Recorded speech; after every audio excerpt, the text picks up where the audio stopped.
So now comes, what do we do? There are three types of actions that you can perform: selfish, unselfish, and selfless. Next, please. Selfish action, I don't need to explain to you. We are all experts at that. Next. Next, please.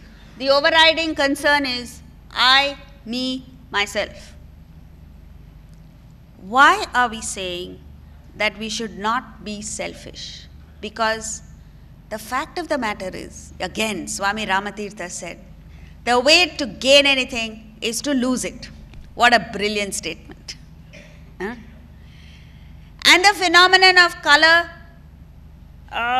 substantiates it. You see this? What color is it? Red. White light consists of 7 colors. When the white light falls on this object, what happens? Physics from school. What happens? Correct. Not lost. It absorbs all other colors except red. So all of us know that red is the only color this object does not have. Yet when you look at it, what do you say? It is red. You don't say it is violet, indigo, blue, green, yellow, orange. Amazingly, I don't know whether it's occurred to you, what it grabs to itself, 6 colors are lost, as you say. It grabs the 6 colors, it loses it. It gives red, it gains red. So is it in life. The more you give, the more you get. There were 3 businessmen at a very important international conference. And during the tea break, they were discussing how much of their earnings they give to charity. So there's a British guy, Englishman, who said he felt very proud, a very charitable fellow. He said, I draw a cross on the ground, I take all my profits, throw them into the air. Whatever falls within the cross is God's, I give it to charity. What falls outside is mine, I keep it. And the Arab's turn came. He said a similar thing, except he said, I draw a crescent on the ground, I throw my profits into the air. Whatever falls in the crescent is God's, I give it to charity. What falls outside is mine, I take it. Then there came the turn of the Indian. He is scratching his head because he had never done charity. But Indians are smart, quick thinkers. So he quickly thought of some way out of the situation. He told the other guys, say, you people are very petty. So they said, why? What do you do? He said, don't you know? Everything belongs to God.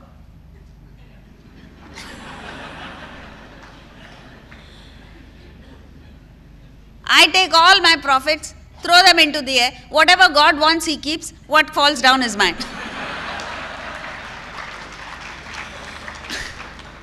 So that's what it is, friends. The more you give, the more you gain. But we are so afraid of giving. Why do we not give? Next slide, please. See, when you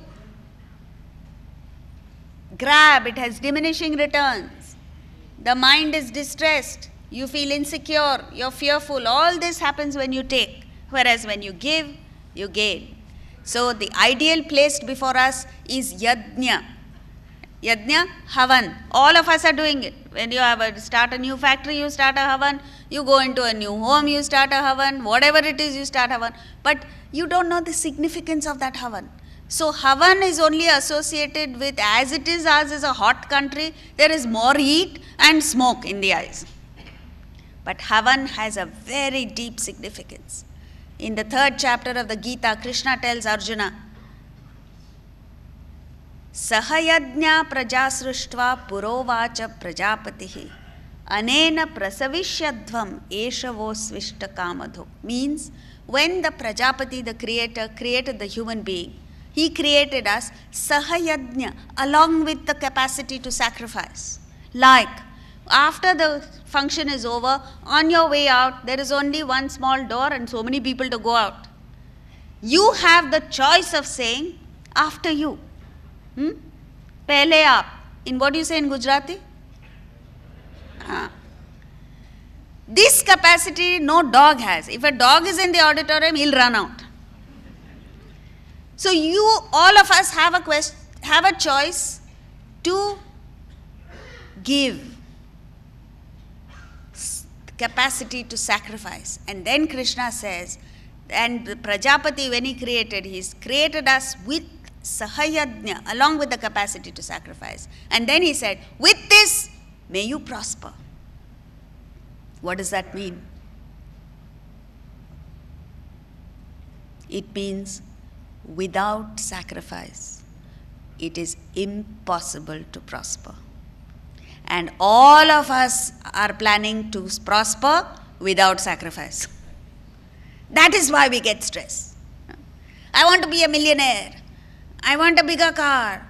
I want a bigger house. I want so many things, but you're not getting anything. Therefore, the stress. But learn to sacrifice. And then he says, let this be the Kamadhenu of all your endeavors. You know who Kamadhenu is? A mythological cow supposed to reside in heaven. And what is special about Kamadhenu is you go to Kamadhenu and ask for anything in the world. Kamadhenu will say, Tathastu, granted. Now don't ask me for the address of Kamadhenu.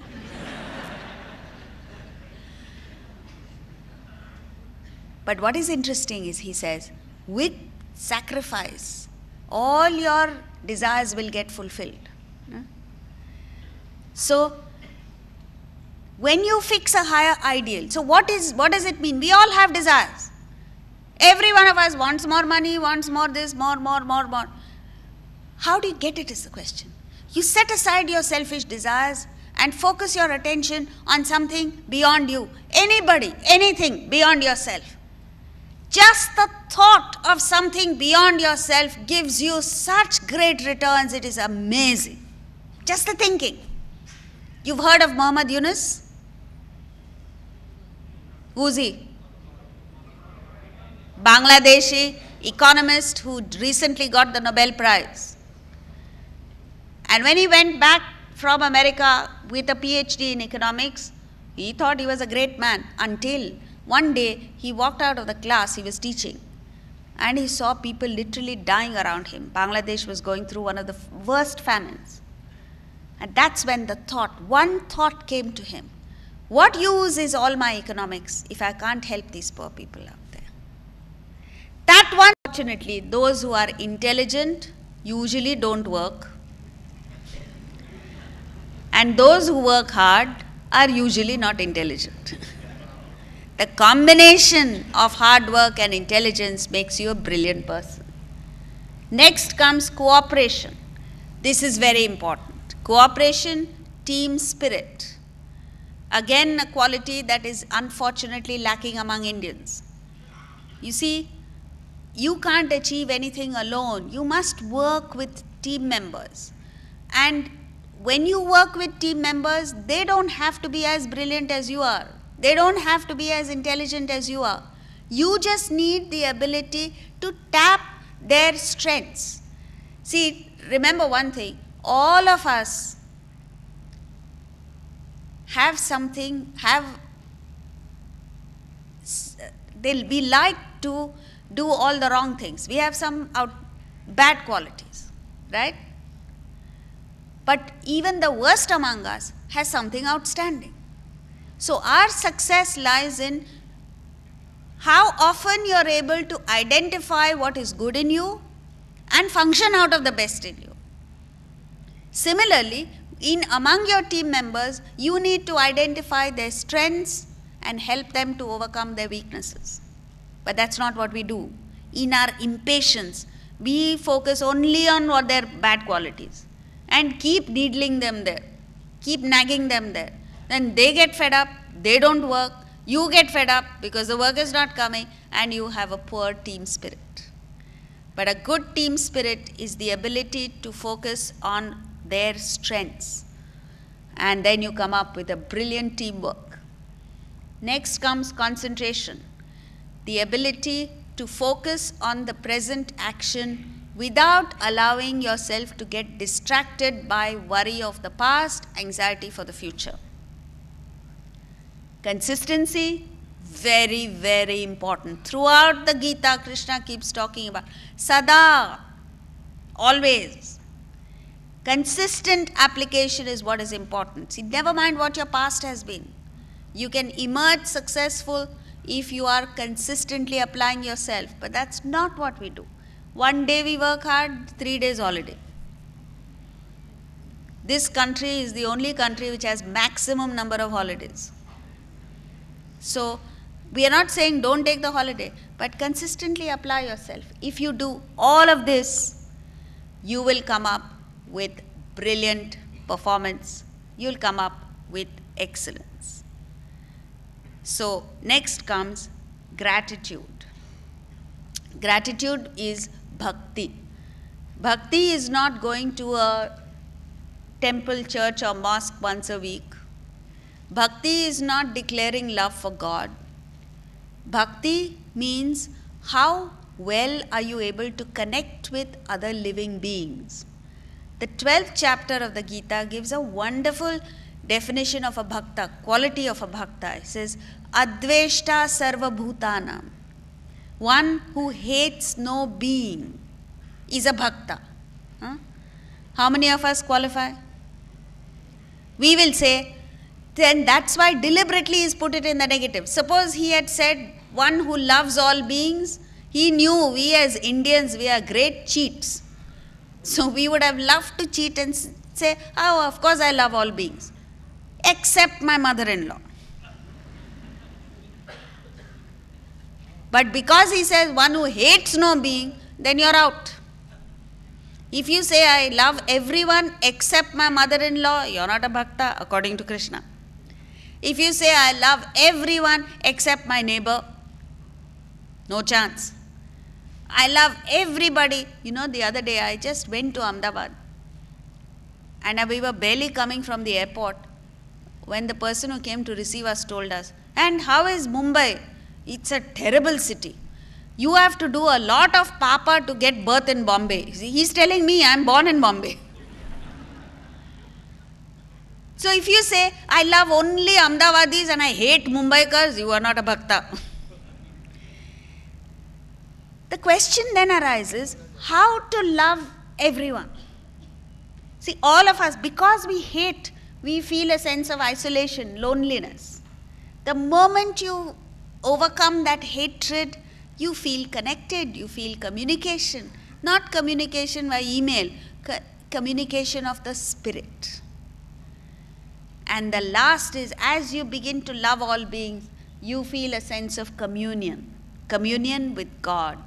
You begin to understand that there is a benevolent force, a divine force that is functioning in the world, that takes care of everything in the universe, including yourself. So why must you worry? This communion, this feeling gives you a great sense of security. You know, there was an old woman who lived by herself in America, or most